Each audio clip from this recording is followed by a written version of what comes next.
Halo anak-anak semua, kembali lagi dalam channel Bimbel Online. Bagaimana kabar kalian semua? Semoga dimanapun kalian berada akan selalu sehat, tetap ceria, dan tentunya tambah semangat lagi belajarnya. Nah anak-anak, sebelum kita lanjut ke video pembelajaran kita kali ini, jangan lupa di subscribe dulu ya, agar anak-anak tidak ketinggalan akan video-video terbaru dari channel Bimbel Online. Anak-anak semua, di video pembelajaran kita kali ini, kita akan sama-sama membahas dan mempelajari mata pelajaran Bahasa Indonesia untuk kelas 6 kurikulum Merdeka. Kita akan sama-sama belajar di bab 8, yaitu Aman di Dunia Maya, di bagian Mading SD Pesisir, dan teks pada masa depan robot menggantikan pekerjaan manusia. Nah, pembahasan kita kali ini ada di halaman 198 sampai dengan 201 di buku kalian. Nah, sekarang apakah anak sudah siap? Kalau sudah siap, yuk kita langsung saja mulai pembahasannya. Perhatikan baik-baik ya. Adapun tujuan pembelajaran kali ini yaitu anak-anak diharapkan mampu memahami isi dari mading sekolah dan anak-anak mampu menjelaskan ide pokok dan argumen pendukung dari isai dan memberi tanggapan terhadap isai tersebut. Untuk itu, mari kita mulai. Perhatikan isi mading SD Kota Pesisir berikut ini. Di sini madingnya berjudul Kabar Pesisir edisi 10 Mei tahun 2019. Judulnya itu berita Surat Agni Kartini masa kini viral di media sosial Kota Pesisir. Pada bulan April 2020, SD Negeri Pesisir mengadakan beberapa kegiatan untuk memperingati Hari Kartini. Salah satunya adalah lomba menulis surat dengan tema Kartini masa kini. Juara satu dari lomba ini adalah Agni dari kelas 6. Surat Agni yang berjudul Gadis Pesisir sempat viral dan menjadi tren di media sosial, membuat SD Negeri Pesisir ramai diperbincangkan. Oke, kita lanjut ke isi mading berikutnya, yaitu tip aman di dunia maya. Yang pertama, tipsnya adalah tunjukkan perilaku baik di dunia maya. Berikan dukungan bagi temanmu dengan memberikan senyum, like, dan pesan positif. Tips yang kedua, periksa pengaturan akunmu dan kata sandimu. Tips yang ketiga, jangan menyebarkan rumor. Pikirkan dulu sebelum kamu menerima permintaan pertemanan. Yang kelima, pikirkan baik-baik sebelum menekan tombol kirim, terutama ketika kamu sedang marah atau kesal. Tips yang keenam adalah, pikirkan dulu sebelum kamu membagikan sesuatu melalui internet. Ini adalah tips aman di dunia maya. Berikutnya, isi mading berikutnya adalah puisi. Judulnya Resep Membuat Jagat Raya oleh Abinaya Gina Jamela.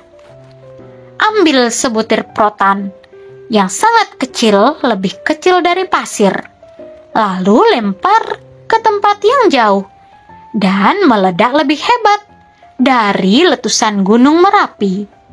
Muncul jagat raya kosong seakan rumah ditinggal penghuni. 3 menit kemudian, bumi dan matahari dan planet-planet dan meteor bermunculan jatuh di bumi. Seringkali tanpa ampun bumi kesakitan menangis menjadi air laut, dan muncullah bulan dari debu bumi, dan aku tak bisa ke matahari dengan suhu 10 miliar derajat. Ini puisinya. Oke, kita lanjut. Surat pembaca, judulnya Coret-coret di Toilet. Di dinding toilet kita banyak sekali coretan, dan terkadang ada kisah yang menarik. Saya mengajak teman-teman yang hobi coret-coret di toilet untuk mengirimkan tulisan ke mading dan mengusulkan agar mading menambah rubrik untuk menampung kreativitas kita semua. Dari Adit kelas 5. Lanjut ke tulisan argumentatif. Pada masa depan, robot akan menggantikan pekerjaan manusia. Sekarang ini sudah mulai banyak hal yang dilakukan robot. Di Amerika Serikat, robot digunakan untuk mengantar pesanan barang dan makanan. Robot dalam bentuk kecerdasan buatan sudah digunakan untuk menggantikan kasir di supermarket. Mobil tanpa sopir juga mulai diuji cobakan di beberapa kota. Robot mempunyai banyak keunggulan dibanding tenaga kerja manusia. Robot bisa bekerja dengan lebih efisien dan tidak kena lelah. Robot juga lebih teliti dan konsisten dalam bekerja sesuai dengan perintah yang diprogramkan kepadanya. Saat ini, ongkos produksi untuk membuat robot atau biaya untuk mengembangkan kecerdasan buatan masih mahal. Namun, nanti di masa depan, ketika robot bisa diproduksi secara massal, harganya pun semakin murah. Lalu, apakah manusia mampu bersaing dengan robot? Kedepannya, kita harus mampu beradaptasi, mengembangkan keterampilan non-teknis, dan terus belajar sepanjang hayat. Karya Arjuna, kelas 6. Isi mading berikutnya yaitu ada pantun. Yuk kita baca pantunnya. Ke pasar membeli ketan, sampai di rumah malah tumpah. Sayangi orang hutan, jangan sampai mereka punah. Adikku sifatnya usil, anaknya juga susah makan. Tinggalkan bahan bakar fosil, ganti dengan energi terbarukan. Lanjut ada fabel, judulnya Rusa yang Tak Pandai Bersyukur. Angin bertiup menerbangkan daun-daun yang menguning di sekitar danau. Seekor rusa sedang menunduk untuk minum. Dia melihat bayangannya di danau yang jernih bagai cermin.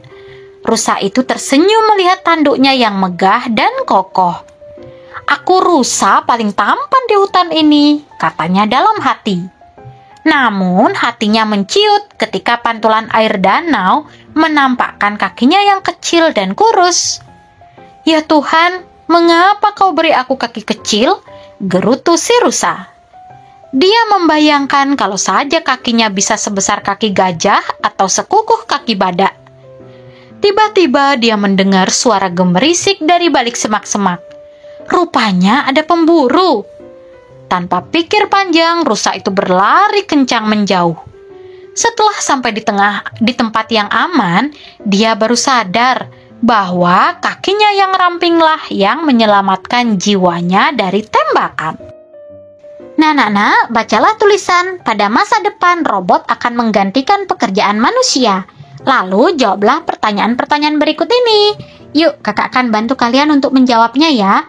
Kita mulai dari yang soal nomor 1. Apa ide pokok dari tulisan tersebut? Nah, jawabannya adalah ide pokok dari esai tersebut adalah robot akan mengambil alih pekerjaan manusia. Nomor 2, sebutkan 3 argumen penulis mengapa robot akan menggantikan pekerjaan manusia. Jawabannya yang pertama, sekarang sudah banyak hal yang bisa dilakukan oleh robot. Yang kedua, robot mempunyai banyak keunggulan dibandingkan manusia. Yang ketiga, pada masa depan harga robot lebih murah daripada gaji karyawan. Nomor 3, bagaimana pendapat kalian dengan berkembangnya teknologi robot yang menggantikan tugas manusia? Jawabannya, saya setuju dengan isi tersebut. Kemajuan teknologi dan perubahan tidak dapat dihindari. Lebih baik kita bersiap untuk menghadapi tantangan tersebut, antara lain dengan meningkatkan kualitas diri. Nomor 4, apa yang dimaksud dengan belajar sepanjang hayat? Nah, jawabannya, belajar sepanjang hayat artinya seseorang terus belajar selama dia hidup, tidak hanya belajar ketika berada di sekolah atau bangku kuliah. Kemudian isilah tabel di halaman samping dengan hal-hal yang bisa digantikan robot dan hal-hal yang tidak bisa digantikan robot. 2 contoh diberikan untuk kalian. Nah, Nana mengisi ini ya, hal-hal yang bisa digantikan oleh robot. Yang pertama, memasak. Nah, bisa atau tidak? Tentunya bisa ya. Alasannya, robot bisa mengukur takaran bahan dan bumbu. Selanjutnya, berempati.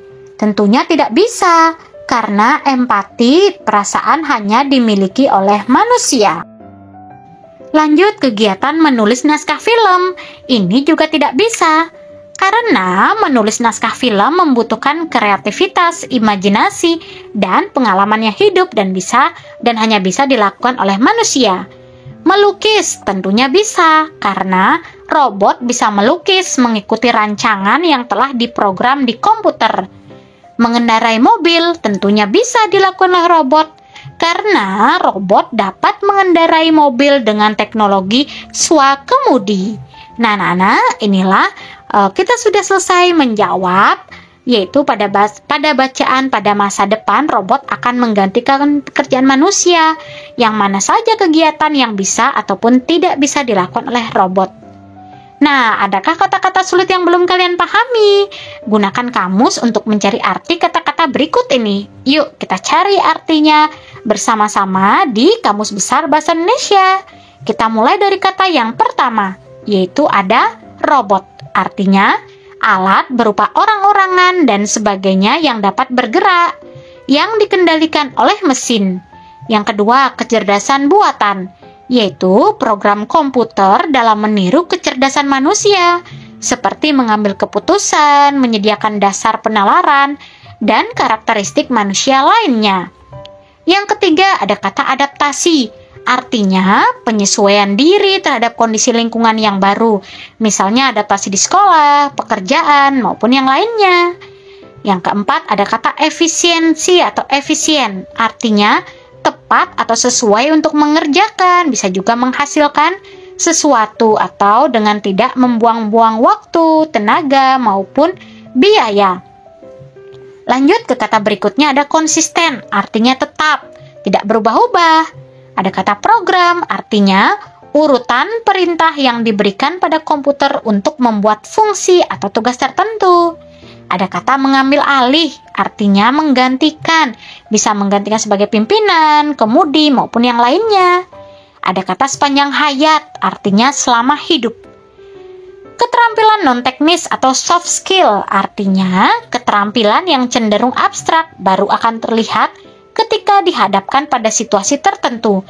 Contohnya adalah kemampuan beradaptasi, keterampilan memimpin, mengatur waktu secara efisien, dan berkomunikasi dengan baik. Nah, anak-anak, kita sudah mencari dan menemukan arti-arti dari kata-kata sulit ini. Semoga anak-anak bisa memahami kata-kata sulit ini ya. Nah, anak-anak, video pembelajaran kita sampai sini dulu. Semoga dengan video pembahasan ini anak-anak lebih memahami lagi di materi ini. Kakak berharap dimanapun kalian berada tetap semangat belajarnya, sehat selalu, dan tentunya tambah semangat lagi belajar bersama channel Bimbel Online. Jangan lupa like, komen, subscribe, dan share juga ke teman-teman kalian jika video ini bermanfaat untuk kalian. Thanks for watching, see you next time, bye-bye anak-anak hebat.